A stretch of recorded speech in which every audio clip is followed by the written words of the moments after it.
Aturan baru. Debt collector bisa dipidanakan jika berani menarik kendaraan nasabah dengan cara paksa dan intimidasi, apalagi dengan cara kekerasan, atau menarik di jalanan dengan cara-cara yang tidak sesuai dengan hukum atau peraturan yang berlaku, apalagi tanpa adanya surat putusan pengadilan. Selamat berjumpa kembali dengan saya Maro di Maro Channel. Di video kali ini kita akan membahas mengenai peraturan baru yang mengatur tentang penarikan kendaraan yang kreditnya menunggak, yang mengakibatkan mobil atau motornya mau ditarik oleh leasing dengan memakai jasa debt collector. Tapi sebelumnya, sebelum kita lanjut, mohon didukung channel ini supaya semakin berkembang dan semakin bermanfaat bagi mereka yang membutuhkan informasi-informasi seperti ini. Dukung dengan cara tekan tombol subscribe, like, dan share video ini. Dan untuk Anda yang butuh informasi tentang cara, trik, dan metode jitu untuk membuat video-video yang menarik, konten-konten viral yang akan mendatangkan banyak viewers, like, komen, dan followers ke akun media sosial Anda, atau kalian yang ingin mengembangkan penjualan produk atau bisnis di internet atau di media sosial, silahkan cek link series di bawah ini atau cek video-video yang ada di bio saya yang saya sematkan di bio akun ini. Baik, kita lanjut pembahasan kita mengenai aturan baru tentang leasing dan debt collector. Sebagai pemilik kendaraan, tentu Anda tidak mau motor atau mobilnya yang Anda kredit asal main tarik saja oleh pihak debt collector maupun perusahaan pembiayaannya. Apalagi angsurannya sudah berjalan, sudah terbayar sekian angsuran. Terlebih lagi yang angsurannya sudah berjalan lebih dari setengah tenor, sudah terbayar lebih dari setengah dari seluruh angsuran yang ada. Bahkan ada yang sudah hampir lunas pun bisa ditarik. Tinggal sisa beberapa kali angsuran lagi. Tapi karena kondisi dan situasi ekonomi yang tidak mendukung, sehingga angsuran pun jadi macet, bahkan tidak terbayar lagi. Yang tentunya hal ini akan membuat Anda jadi bingung, karena unitnya terancam ditarik oleh pihak debt collector atau perusahaan. Oleh karena itu, bagi Anda pemilik motor atau mobil yang sedang mengkredit unit kendaraan, tidak ada salahnya untuk mengetahui dan memahami peraturan baru ini demi menghindari penarikan unit dari para debt collector.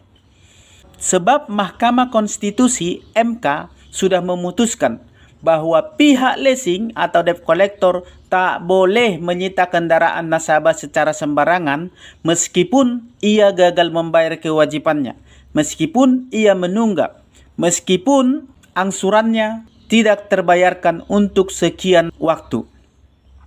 Aturan ini tertuang dalam putusan MK nomor 18/PUU-17 yang dirilis per 6 Januari 2020 yang isinya kira-kira begini. Dapat dipahami bahwa dalam kondisi tertentu, titel eksekutorial tidaklah dapat dilaksanakan secara serta-merta kecuali telah dimintakan penetapan eksekusi kepada pengadilan. Yang artinya, penarikan unit tidak boleh dilakukan oleh pihak debt collector atau leasing jika tidak adanya bukti surat penetapan atau keputusan dari pengadilan. Maka dengan diterbitkannya putusan ini oleh MK, dengan secara otomatis aturan baru ini menggugurkan aturan yang sebelumnya yang memperbolehkan leasing mengeksekusi atau menarik kendaraan atau bertindak sendiri tanpa meminta putusan pengadilan untuk menarik objek jaminan fidusia yang kreditnya macet atau tertunggak. Adapun aturan terbaru yang dimaksud tertera pada amar putusan nomor 2 yang ditandatangani oleh Ketua MK, yang mana inti dari bunyi putusan tersebut adalah menyatakan jika pasal 15 ayat 2 Undang-Undang nomor 42 tahun 1999 dinilai bertentangan dengan Undang-Undang Dasar Negara Republik Indonesia tahun 1945 dan tidak mempunyai kekuatan hukum mengikat. Kemudian disebutkan juga terhadap jaminan fidusia yang tidak ada kesepakatan tentang cindera janji, wan prestasi, dan debitur keberatan menyerahkan secara sukarela objek yang menjadi jaminan fidusianya. Debitur tidak mau atau tidak dengan kesadaran sendiri menyerahkan objek atau mobil atau motornya kepada pihak pembiayaan. Yang artinya, segala mekanisme dan prosedur hukum dalam pelaksanaan eksekusi sertifikat jaminan fidusia harus dilakukan dan berlaku sama dengan pelaksanaan eksekusi putusan pengadilan yang telah berkekuatan hukum tetap. Jadi, jika debitur atau nasabahnya merasa keberatan kendaraannya diambil meskipun telah terjadi wan prestasi atau cicilannya menunggak atau gagal bayar, artinya si nasabahnya tidak mau menyerahkan sendiri mobil atau motornya tanpa paksaan atau tanpa intimidasi dari pihak manapun. Dengan tidak adanya paksaan, maka pihak leasing tidak boleh mengambil secara paksa objek jaminannya seperti yang selama ini sering terjadi di lapangan. Maka dengan adanya putusan baru ini, leasing atau debt collector hanya boleh mengambil kendaraan yang menunggak apabila sudah ada keputusan pengadilan yang memiliki kekuatan hukum tetap. Sementara pada aturan sebelumnya tertuang dalam ketentuan pasal 15 ayat 2 dan ayat 3 Undang-Undang Nomor 42 tahun 1999 tentang jaminan fidusia, dalam ayat 2 disebutkan, sertifikat jaminan fidusia mempunyai kekuatan hukum eksekutorial yang sama dengan putusan pengadilan yang telah memperoleh kekuatan hukum tetap. Sementara ayat 3 menyatakan apabila debitur cedera janji, penerima fidusia yaitu leasingnya atau pembiayaannya atau banknya mempunyai hak untuk menjual benda yang menjadi objek jaminan fidusia atas kekuasaannya sendiri. Dengan kata lain, kreditur atau pihak leasing boleh menarik langsung kendaraan apabila debitur wan prestasi, cedera janji atau ingkar janji atau gagal bayar atau menunggak. Dengan adanya aturan lama ini, hal ini telah berdampak pada berkembangnya profesi debt collector yang menarik mobil atau motor kredit yang gagal dilunasi. Dan hal ini cukup meresahkan dan menciptakan kegaduhan di masyarakat. Karena para debt collector ini selalu melakukan penarikan dengan cara-cara yang tidak semestinya, yang tidak sesuai dengan undang-undang atau peraturan yang berlaku di negara ini. Bahkan sering sekali mereka melakukan cara-cara intimidasi dan pemaksaan atau bahkan kekerasan serta pengancaman, bahkan ada yang sampai masuk ke ranah hukum yang berakhir pidana.